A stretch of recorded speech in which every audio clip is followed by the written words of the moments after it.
Hello everyone, welcome back to my video. I am Rajdeep and you are watching deep in Russia. তো আজকের video topic হলো how I personally convince my parents. আমি কি করে আমার মা বাবাকে আমি যে এত বড় একটা ডিসিশন নিচ্ছি, আমি অ্যাব্রডে যাব, আমি অ্যাব্রডে পড়াশোনা করব বা এমবিবিএস করব, এই ডিসিশনটা কি করে তাদেরকে বললাম বা তাদেরকে কি করে মানালাম আমার আমার ফিউচারের জন্য, আমার ফিউচার গোলের জন্য, ড্রিমের জন্য, বা রাশিয়া আমি এত দূর যাব, এটা কি করে আমি তাদেরকে বোঝালাম। সো হ্যাঁ, এটা শুধু আমার এক সাইড থেকে অনেক হেল্পফুল না। অনেক ধরনের পয়েন্টস আছে। অনেক জায়গা থেকে অনেকে হেল্প করেছে আমাকে। তো পুরো ডেসক্রাইব করব ব্যাপারটাকে, পুরো ইনসিডেন্ট ডেসক্রাইব করব। So without any delay let's start the video.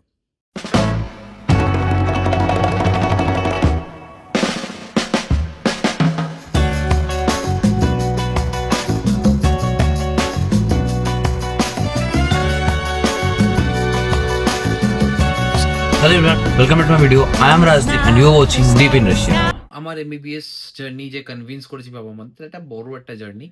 তো অনেক বড় বড় স্টেপে অনেকজন এসছে আমার লাইফে, অনেকে অনেকভাবে বুঝিয়েছে, তারপরে গিয়ে আমার মা বাবা কনভিন্স হয়েছিল। হ্যাঁ, তাতে অনেকজনের অনেক কনসালটেন্ট যে ছিল সে অনেক আমাকে হেল্প করেছিল। তো এই বিষয়ে আজকে স্টার্ট করি। স্টার্টিংয়ে আমি বলি কি, যখন 12-এ পড়ি, তখন আমি আমার ক্লাসে বসেছিলাম, বায়োলজি ক্লাস চলছিল আমার। তো বায়োলজি তখন প্রাইভেট টিউশন নিয়েছিলাম, প্রাইভেট টিউশনে বসেছিলাম। তো হঠাৎ করে কোনো একটা চ্যাপ্টারটা ছিল আমাদের পপুলেশনের ব্যাপারে পড়া ছিল। তো আমার হঠাৎ করে মাথায় ক্লিক করলো কি, আহ, আমাদের ইন্ডিয়াতে তো এত পপুলেশন, তো পপুলেশন বেশি, তো আমাদের সিটস তো কম, তাই জন্য এত কম্পিটিশন।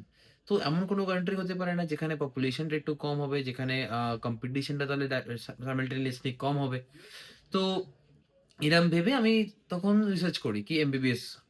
তো এমবিবিএস রিসার্চ করাতে তো আমার ফার্স্টলি থেকে একটা ইচ্ছে ছিল ডেনমার্ক। ডেনমার্ক আমার খুবই ইচ্ছে ছিল, একটা আমার সেটেল হওয়ার ইচ্ছে, বা সেটেল মানে কি আমার একটা ফিউচার স্টাডি করার ওখান থেকে খুব ইচ্ছে ছিল। তো আমি ডেনমার্কটাকে ফার্স্ট প্রায়োরিটি রাখি, ডেনমার্কের ব্যাপারে রিসার্চ করি কোথায় কি আছে না আছে। তো ডেনমার্কের ব্যাপারে আমি সেরকম কিছু সাফিসিয়েন্ট ইনফরমেশন পাইনি, বা আজ অব্দি আমার কাছে সেরকম সাফিসিয়েন্ট ইনফরমেশন নেই, বা আমি এখন অব্দি রিসার্চ করিনি এই বিষয়ে। হ্যাঁ, কোনো সময় পিজি বা মাস্টার্স করার সময় হয়তো রিসার্চ করবো বা দেখবো। আপাতত আমি কোনো দেখিনি এখন অব্দি। তো ডেনমার্কের ব্যাপারে তখন সাফিসিয়েন্ট ইনফরমেশন পাইনি। তো তারপর আমি গিয়ে সার্চ করলাম এমবিবিএস ইন অ্যাব্রড। এমবিবিএস অ্যাব্রডে যখন সার্চ করি, তো এমবিবিএস অ্যাব্রডে আমার কাছে হাজার একটা ওয়েবসাইট চলে আসলো, হাজার একটা কান্ট্রিজের নাম আসছে। US, UK, Russia, Uzbekistan, Kazakhstan, Georgia, Philippines. তো অনেক কান্ট্রিজ আসছে। তো অনেক কান্ট্রিজের মাঝখানে আমি ইউএস, ইউকেটাকে তো প্রথমেই আমি সাইড করে দিয়েছিলাম। কারণ ইউকে, ইউএস, অস্ট্রেলিয়া, নিউজিল্যান্ড এই সমস্ত কান্ট্রিতে বাজেটটা একটু অনেকটাই হাই হয়, যে বাজেটটা আমাদের ইন্ডিয়াতে প্রাইভেট হয়ে যাবে। তো আমার মাথায় ওটা ছিল কি, হ্যাঁ, একটা বাজেট জানা আছে বাড়ি থেকে আমার, কি এত মধ্যে আমি একটা নর্মাল মিডল ক্লাস ফ্যামিলি যেরকম বাজেট হয়, সেই বাজেটটা আমার ছিল। তো সেই বিষয়ে ভাবনাতে আমি তখন ইউকে, ইউএস, অস্ট্রেলিয়া, কানাডা এই সমস্তগুলোকে আমি সাইড করে দিলাম। সাইড করার পরে আমি এই সমস্ত কান্ট্রি যেমন কি রাশিয়া, উজবেকিস্তান, জর্জিয়া, জর্জিয়াটাকে আমি আমার লিস্টে রাখিনি সেই সময়, কারণ জর্জিয়াতে তখন আম, সেই সময় আমার সময় সাফিসিয়েন্ট ইনফরমেশনও ছিল না আমার কাছে। আর জর্জিয়াতে আমার কাছে যেটুকু ইনফরমেশন ছিল কি, হ্যাঁ, বাজেটটা একটু বেশি হয় তখন ওখানে। তো আমি জর্জিয়াটাকেও সাইডে রেখেছিলাম। জর্জিয়াটাকে সাইডে রাখাতে তারপর আমার যা বাকি ইউনিভার্সিটি, বাকি কান্ট্রিজ গুলো সিলেক্ট করছিলাম। সিলেক্ট করতে করতে রাশিয়া আহ, দেখলাম, রাশিয়াটাকে আমার খুব পছন্দ হলো। দেখলাম অনেক স্নোফল হয় এখানে, টেম্পারেচার অনেক কম হয়। এটা তো ছোট থেকেই জানা ছিল কি Russia one of the largest country. তারপর এখানে স্নোফল প্রচুর হয়, খুব ঠান্ডা হয়। মিনিমাম নলেজ তো ছিলই একদমই। তো বাকি রিসার্চ করাতে তখন একটা মাথায় একটা ম্যানিফেস্ট হয়, বা আমার মাথায় একটা কিউরিওসিটি হয় কি রাশিয়াটাকেই চুজ করবো, রাশিয়াটাই ভাল লাগলো আমার।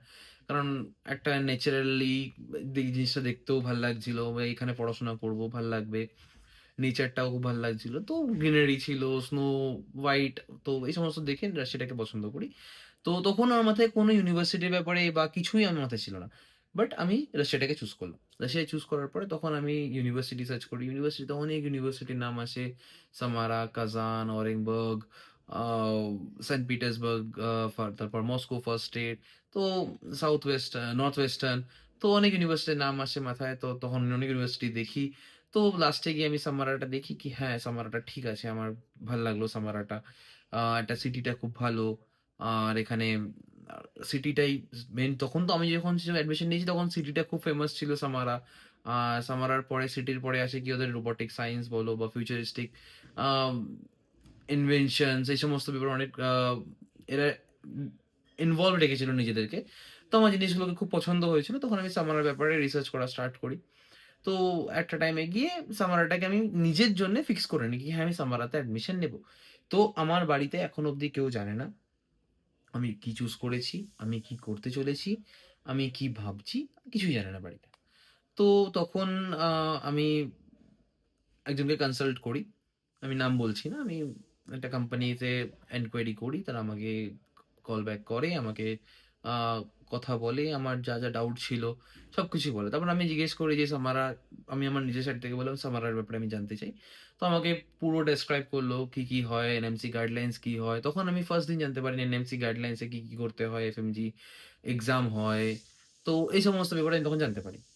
তো এই সমস্ত জানার পরে মানে আমি ডিটারমাইন্ড যে আমাকে এমবিবিএসই করতে হবে। তো আমি আমার ফার্স্টে মাকে বলি, কি মা আমি এমবিবিএসই করব। আর আমার স্কোর মোটামুটি এরকম আসছে। তো এখানে এই মার্কসে অ্যারাউন্ড 350-400 এর মধ্যে গভর্নমেন্ট সিট পাওয়াটা খুবই মুশকিল। অ্যান্ড আমার মার্কস ইনক্রিজ হচ্ছে না। আমি চেষ্টা করেছি। তো প্লিজ আমি একটা আলাদা অপশন রাখতে চাই অ্যাট প্রেজেন্ট। যদি সাপোজ আমার গভর্নমেন্টে হয়ে যায় তো আমি শিফট হয়ে যাব।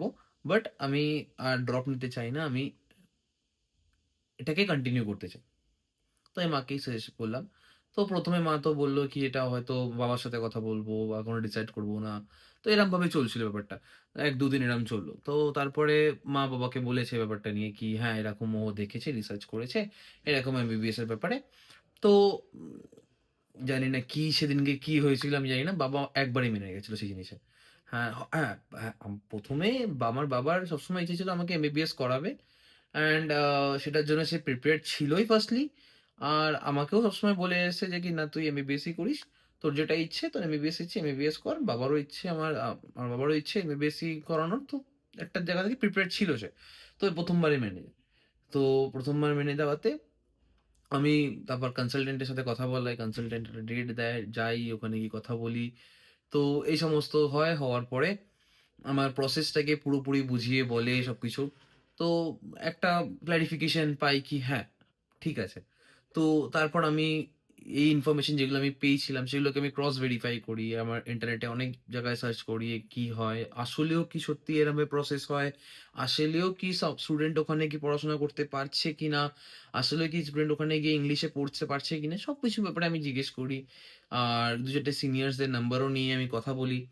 তো আমার সময় অতগুলো সিনিয়র্স ছিল না যেই সময় এখন আমার যত সিনিয়র্স আছে। তো তখন সেই বিষয়ে আমি আম কথা বলি। বাবাকেও সবকিছু বাবাও সেদিনকে গেছিল। সবকিছু জানলো, শুনলো।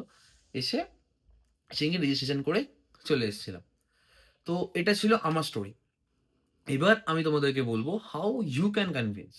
সো দেখো, ১ম এ কনভিন্স করা না করার মধ্যে তোমার মধ্যে ডিটারমাইন্ড হওয়া উচিত ছিল। কি আমার মধ্যে ডিটারমিনেশনটা ছিল কি আমি এমবিবিএসই করব। আর কিছু করব না। তোমার মধ্যেও সেই ডিটারমিনেশন হওয়া দরকার কি তুমি হ্যাঁ, তোমার plan A is MBBS and plan B is to follow your plan A. যখন তুমি এই জিনিসটা একদম বুঝে যাবে হ্যাঁ, হবে। তারপরে তুমি তোমার গার্ডিয়ানকে বলো বা প্যারেন্টসকে বলো কি হ্যাঁ, আমি এমবিএসসি করতে চাই। অ্যান্ড এরম একটা জায়গা আছে এখানে আমি এরমভাবে করতে পারি। তো ফার্স্টলি তুমি তোমার বাড়িতে একবার বাজেট নিয়ে কথা বলো। কি দেখো আমার এরকম করতে চাই। এরকম একটা বাজেট আছে। সেটা কি আ কোনো অসুবিধা কিনা, কোনো প্রবলেম হবে কিনা সেটা একবার ডিসাইড করে নাও, ডিসকাস করে নাও। কি হ্যাঁ, সেও কমফোর্টেবল বাজেট নিয়ে তারপর গিয়ে তুমি এই জিনিসটাকে কন্টিনিউ ভাবো। তো বাজেট একটা বড় জিনিস। বাজেট যদি থাকে তারপরে এই জিনিসটাকে নিয়ে ভাবা উচিত। দেখো তুমি একটা জিনিস নিয়ে ভাববে, সারাদিন জিনিসটা নিয়ে তুমি চর্চা করবে। তারপর গিয়ে দেখবে কি হ্যাঁ, সেই জিনিসটা তুমি পাচ্ছ না। তার থেকে ভালো আগেই তুমি একবার নিজেকে সব জায়গা থেকে কোয়েরিজ গুলো ক্লিয়ার করে নাও কি হ্যাঁ, তুমি সত্যি কি পারবে কিনা। তো ১ম এ ডিটারমাইন্ড হয়ে যাও কি তুমি এমবিবিএস করবে। তারপর তোমার যে ইচ্ছেটা সেটা বাড়িতে বলো একবার। কি হ্যাঁ, আমি এমবিবিএস করতে চাই। আমাকে এমবিবিএস এখানে হচ্ছে না। প্লিজ আমাকে এখানে যেতে দাও। তারপরে তুমি যেকোনো কনসালটেন্ট যার কাছে তুমি কনসাল্ট নিচ্ছ বা তুমি নিজে যে ইনফরমেশন গুলো তোমার কাছে আছে, তো একটা ভালোভাবে ইনফরমেশন গুলো একটা নোট ডাউন করো বা নিজেকে একবার গো থ্রু করার পর তুমি সেটাকে ডিসকাস করো বাড়ির সাথে।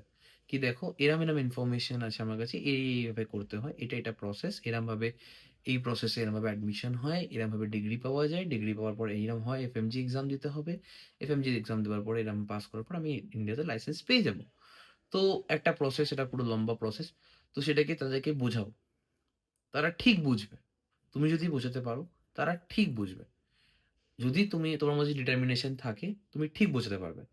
আর সাপোজ যদি তুমি না এট দ্য মোমেন্ট কি একদমই বুঝতে পারছে না, তোমার কোনো হেল্প লাগবে, তো তুমি ডাইরেক্টলি কোনো কনসালটেন্টকে দিয়ে কথা বলাতে চাও না, you can directly message me. আমি পার্সোনালি তোমাকে হেল্প করে দেবো। তোমার যদি গার্জেনের সাথে কথা বলতে হয়, তুমি যদি ডিটারমাইন্ড থাকো কি হ্যাঁ আমি এমবিবিএসই করবো, তোমার খুব ইচ্ছে হয়, তো তুমি আমার সাথে কথা বলিও। আমি তাদেরকে একবার আমার সাইড থেকে ট্রাই করবো বোঝানো, কি আমি আমার নিজের রিয়েলিটিটা বোঝাবো কিরম হয় না হয়। তারপর দেখো সেই জিনিসটা কি হয়। হ্যাঁ, হয়তো কিছু পার্সেন্টেজ তারা ট্রাস্ট করবে, সেটা তোমার জন্য হেল্প হবে। বাট বাকিটা তোমাকেই হেল্প করতে হবে। বাকিটা তোমাকেই বোঝাতে হবে। তো একবার প্লিজ ওপেন আপ হয়ে বাড়িতে কথা বলো। কথা বললে ঠিক হয়ে যাবে। আর যেকোনো সোর্স থেকে তুমি যেখান থেকে ইনফরমেশন পাচ্ছ, সেটাকে একবার রিলায়েবল না হয়ে বারবার ভেরিফাই করো। যে বিভিন্ন জায়গা থেকে ভেরিফাই করো। তারপর গিয়ে এই ডিসিশনটা নাও। কারণ অনেক বড় ডিসিশন। সো এটাই বলার ছিল আজকের ভিডিওতে। If you like this video, please like it. তোমার যদি কোনো ডাউট থাকে, কোনো কোয়েরি থাকে, তুমি ডেসক্রিপশনে কমেন্ট করতে পারো। তুমি আমাকে ডিএম করতে পারো। তোমার যদি কোনো ইউনিভার্সিটির ব্যাপারে তোমার জানতে হয় বা কোনো কোয়েরিজ আছে কোনো ইউনিভার্সিটির ব্যাপারে, ডেসক্রিপশনে আমার ফোন নাম্বার দেওয়া আছে, তুমি আমাকে ডিএম করতে পারো। দেখা হচ্ছে নেক্সট ভিডিওতে। Till then, deep in Russia, signing of.